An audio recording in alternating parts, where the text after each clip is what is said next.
ওই দূরে একটি খাম্বা আছে, খাম্বায় লেখা আছে আই হ্যাভ এ প্ল্যান, কাজ না পাস চাঁদা পাবি। এই ছোট ভাই শোন, কোথায় যাচ্ছিস? তোর বাড়ি ঘর কই এলাকায়? নতুন মনে হইতাছে, এখানে কেন আসছিস? আগে তো কোনোদিন তোরে এখানে দেখিনি। ভাই আমি গ্রাম থেকে আইছি, আমি এখানে নতুন একটা কাজের উদ্দেশ্যে আইছি। আমার কোনো কাজ নাই, আমাকে কেউ চেনে না, আমাকে একটা কাজ দিতে পারবেন?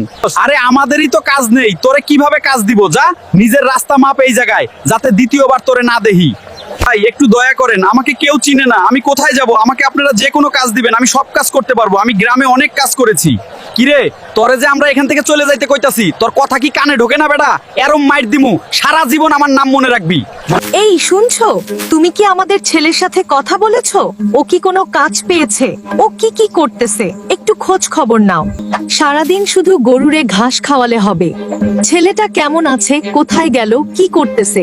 আরে আমি তো কালকেই ওর লগে কথা কইছি, ওই কইছে ঠিক মতো পৌঁছাইছে, কাজ পায় নাই, পাইলে আমারে একটা কল দো। তোমার না ঢাকা এক বন্ধু থাকে, তুমি না বলছো ওনার বাসায় উঠতে? ও কি ওখানে গেল নাকি অন্য কোথায়? শোন, তোর কাজ লাগবে তো ওই দূরে একটি খাম্বা আছে, খাম্বায় লেখা আছে আই হ্যাভ এ প্ল্যান, ওখানে গেলেই তুই কাজ পাবি, কাজ না পাস চাঁদা পাবি। এই ভিডিওর পার্ট 3 দেখতে চাইলে কমেন্টে পার্ট 3 লিখুন এবং আমাদের চ্যানেলটি ফলো দিয়ে সাথে থাকুন, ইউটিউবে সাবস্ক্রাইব করে সাথেই থাকবেন। ধন্যবাদ।